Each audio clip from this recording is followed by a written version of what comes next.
Welcome to the Bucs Gambling Show on the internet. This is the home of the money pick. Make sure you hit the like button. Make sure you subscribe.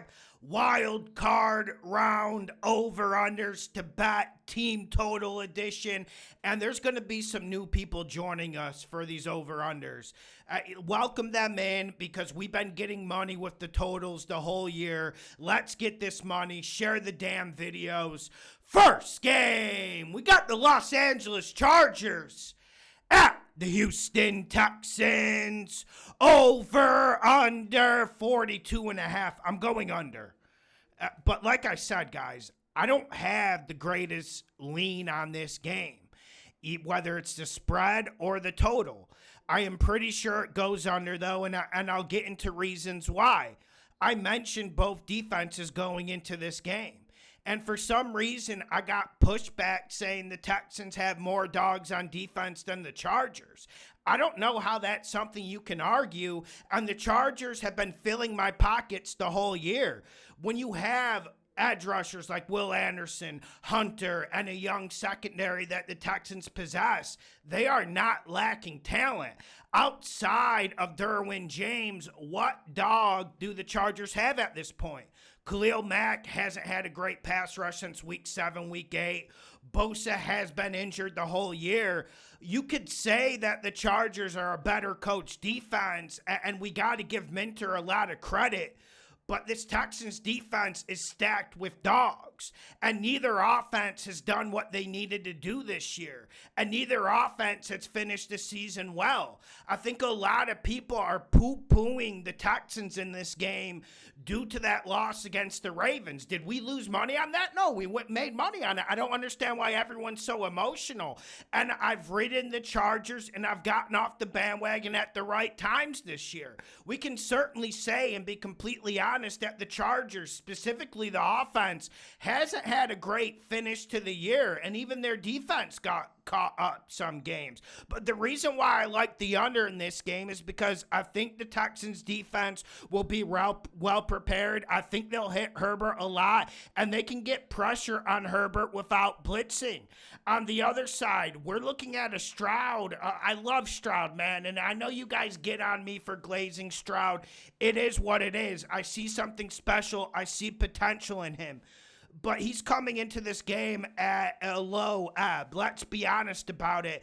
And one thing about this Chargers defense is they're extremely physical. I do think the Texans will run the ball, but I don't like their matchups against this young Chargers secondary. And I'm not poo-pooing or underplaying the talent that the Chargers have on defense. A lot of these guys are young and are getting better by the minute. Just go look at the secondary. But I do think both offenses struggle at times in this game. I like the under 42.5. As for the team totals, 22.5 for the Chargers, 19.5 for the Texans. No strong lean there, but we'll have stronger leans in other games. Let's get to the next game. We got the AFC North. We got the Pittsburgh Steelers. Russell at the Baltimore Ravens. Over, under 44. I'm going over. But the money picks are in different areas.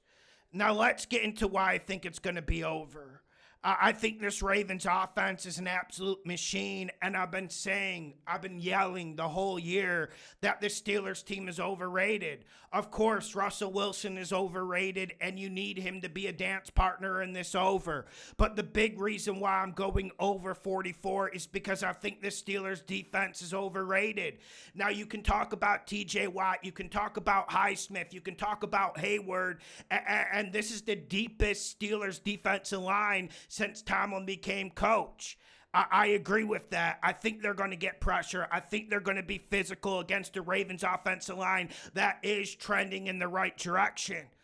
But, man, I just think this Ravens offense is an immovable force. I think they have great matchups against the Steelers secondary that is very weak. Outside of Porter Jr., who's going to win battles back there?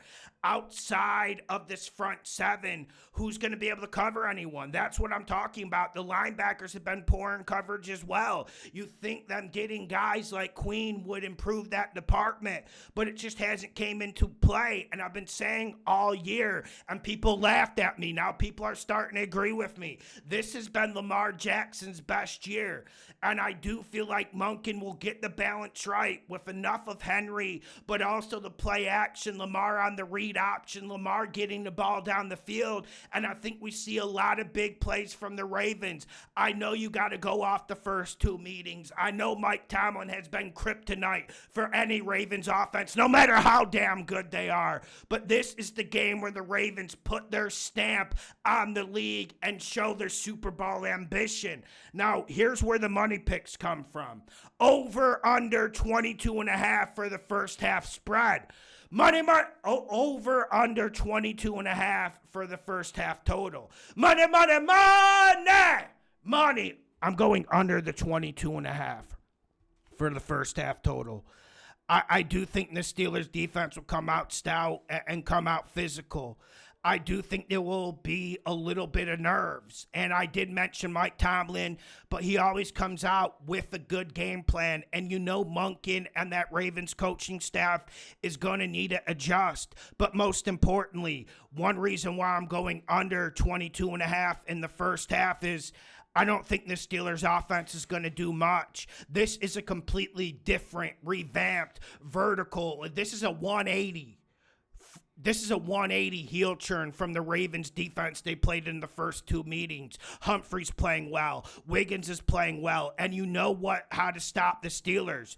You attack the right side of their offensive line and you take away the deep ball. And this deep ball for the Steelers, I've been saying the whole year, this offense is overrated. Russell Wilson is trash, and it will be proven in this first half. I think the Steelers start extremely slow. I'm not sure they're going to be able to deal with the right side of this Ravens defensive line. Ravens get pressure. Ravens hit Russell Wilson. And I highly doubt that the Steelers run the ball well. Like I said, just to reiterate my point, I do think the Ravens come into this game a little bit nervous, and the Steelers defense still is a good unit, even though I think they're overrated. Give me under 22.5 first half total, make it a money pick. Also, a borderline money pick is the Steelers team total in the first half, which is at 7.5. I do like the money pick there. Like I said, I could see two field goals from the Steelers. I could see them getting a touchdown. I just can't see them getting more than that. Borderline money pick on the under first half team total for the Steelers. Outside of the other team totals for the full game, the Steelers' full game team total is 16.5. I don't really want to touch this. I think it could turn into a blowout. Blowouts equal garbage points. The Ravens is over 27.5 for the team points. If you had to give me an option for the Ravens team points for the full game, I'd go over the 27.5. Next game, we got the Denver Broncos at the Buffalo Bills. Over under 47. Money. I'm absolutely loving this one.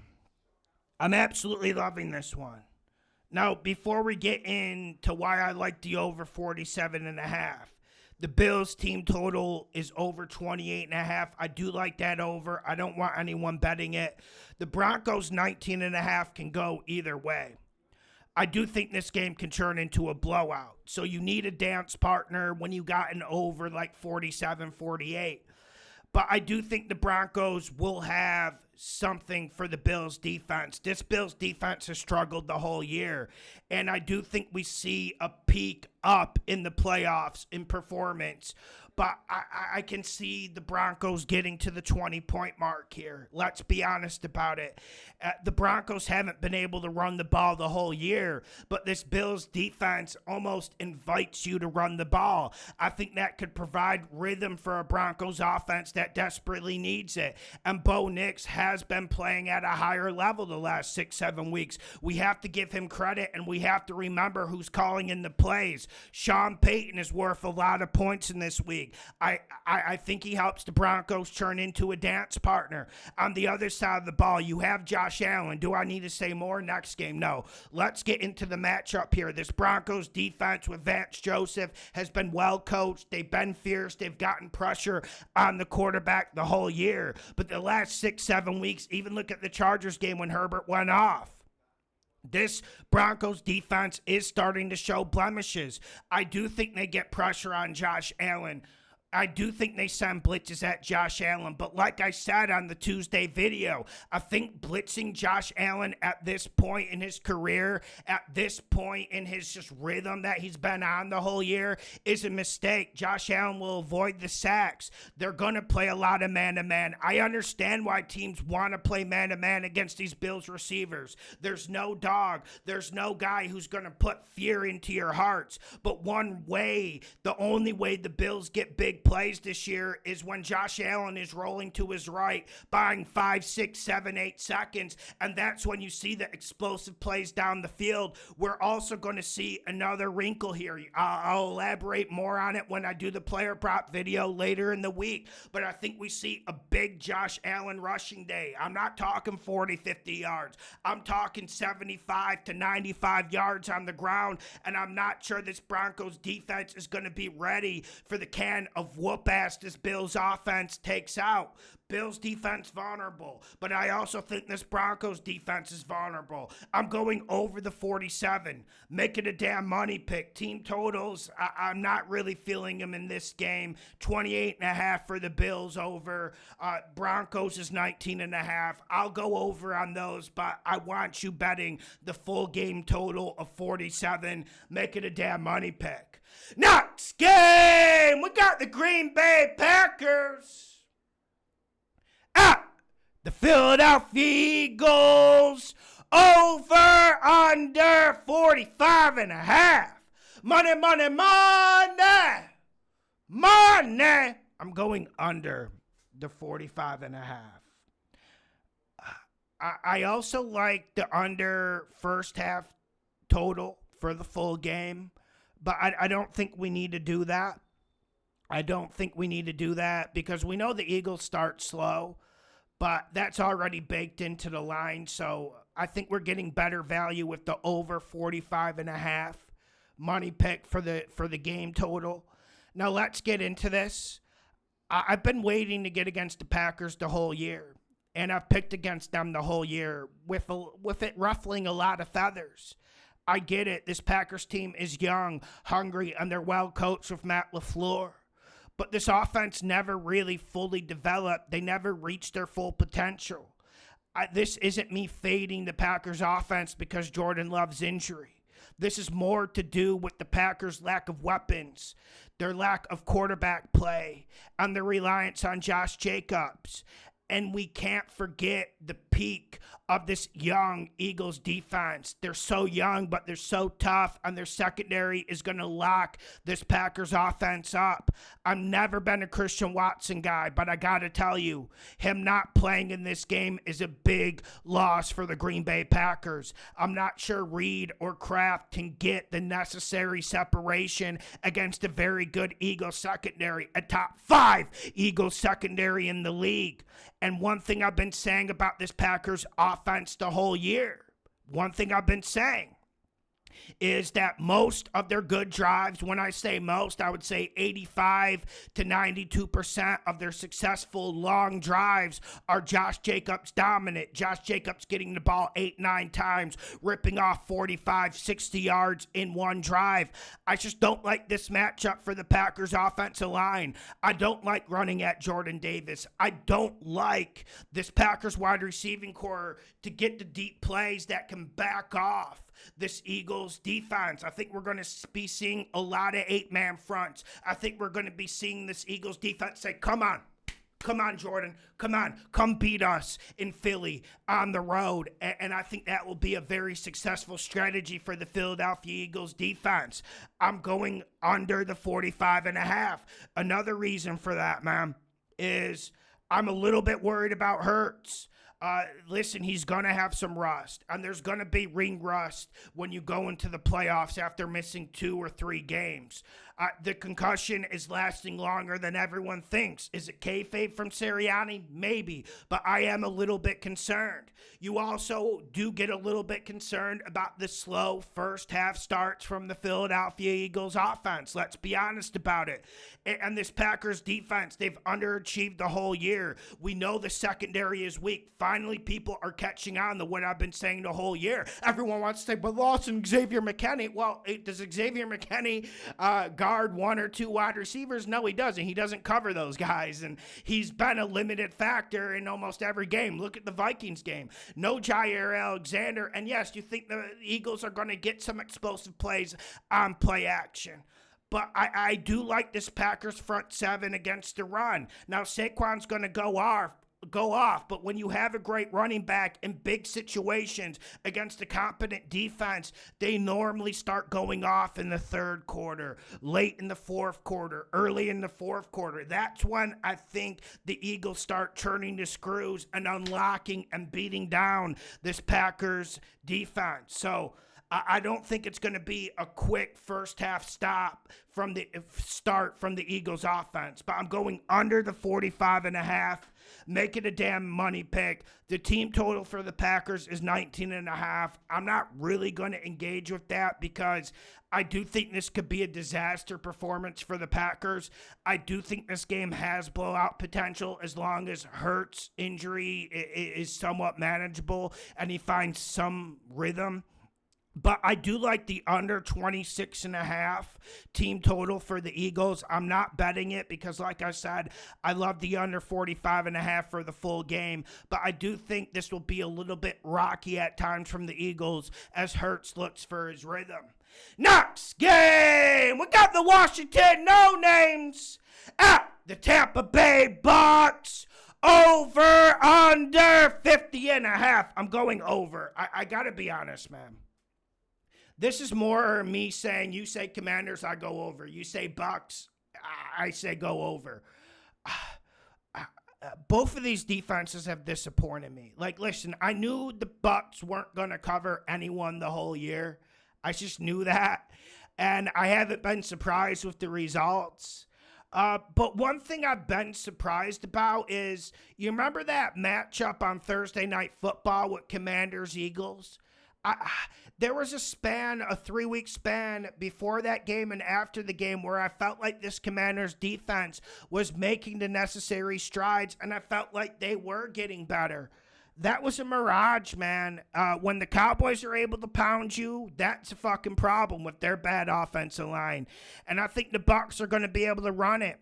I do think this Commanders secondary is better than people think. But if the Bucs have the run game and get behind that top 5 offensive line, I see issues. I see problems with the Commanders. The Commanders defense is at their best when they can attack you in 3rd and long situations. Well, everyone likes being in 3rd and long situations, but it's a very fast defense, and Dan Quinn has changed up his scheme, and I do feel like you need to blitz the Bucs to get pressure, but the pressure for the Commanders has dried up. The speed rushing of Armstrong, of Fowler has become like almost a desert. We're just not seeing the same stuff we were seeing earlier in the year. I do think the Bucs have a good day on offense, but I'm not counting out the Commanders. The one issue I have with the Commanders offense and why I'm not going over the 50.5 is the offensive line play has just been getting worse as the year goes on. And I know Daniels wasn't able to run the ball last week against the Cowboys. That would be stupid, right? But we're not even seeing Brian Robinson or Eckler get going in between the tackles like they did earlier in the year. I fear for this Commanders offense unless Cliff Kingsbury has a great game with the play calling. So 26.5 team total for the Bucs, 23.5 team total for the Commanders. I am punting on this. If you put a gun to my head, I would go over the 50.5 full game total. Like I said, not a good read on this. The Bucs defense does one thing well, stop the run. And that's kind of what the Commanders can do at this point. And I'm not sure they're able to get going. Bet at your own risk. Next game, we got the Minnesota Vikings at the Los Angeles Rams, over under 47.5. I'm going under the 47.5, but the money pick is over 23.5 team total for the Vikings. I think this is going to be a very close game. I do. I see like a 27. I see like a 24-21 win for the Vikings here. And I don't think this is going to be the offensive explosion everyone thinks. Now, I do think the Vikings offense recovers from what they did against Detroit. Now, we have to be realistic and we have to take a deep breath. The Vikings could have scored 3 touchdowns when they were down in the 5-yard line. And a lot of that was on Sam Darnold, but a lot of that was on Kevin O'Connell. Some of the play calling wasn't up to snuff. I think he will recover. And honestly, he needs to recover because this Rams defense is underrated. That's the big reason why I'm going under the 47.5. I have a lot of respect for both of these defenses. And we kept saying, even though the Rams have won us a ton of money on Patreon, we know when to bet them, we know when to lay off. So the Rams have been very successful for us. But the Rams offense never came to fruition. You thought when Nakua, Kupp, offensive line, Williams were all healthy, we really thought that this Rams offense would take off. It just hasn't happened. Matt Stafford has been erratic, and I do think Brian Flores, with a full week to prepare, it's going to be a lot different than their first meeting. They didn't think Nakua would play, and the Rams offense isn't taking anyone by surprise. They've been an inconsistent outfit, and I think that continues. And I think the Vikings defense will continue their good form against Detroit. I'm not looking at the point total they gave up against Detroit. Look at how they played the first 3 quarters before they lost control of the game. That Minnesota Vikings defense is ready to play. I also think this Rams defense is going to be ready to play. They got a lot of young guys in the secondary no one knows, but they've been playing great and they're getting better with time. I do think this Vikings offensive line will have some concerns, some problems when you talk about Fisk, when you talk about Jared Verse, when you talk about the rotation of young bulls they have coming in and out, and they really know how to tire offensive lines out. Overall, though, I think the Vikings targets, the Vikings weapons will recover from what they did against Detroit. I'm going over the 23.5 team total money pick for the Vikings. Full game, I'm going under the 47.5. Make sure you hit the like button. Make sure you share the videos. The best gambling show on the internet. And the team totals are the same for the Vikings and the Rams. Both are 23.5. The upset video will be up Thursday morning. Let's get this money. Let's have some fun. Let's swim in this money. Playoff football, baby. Are you entertained?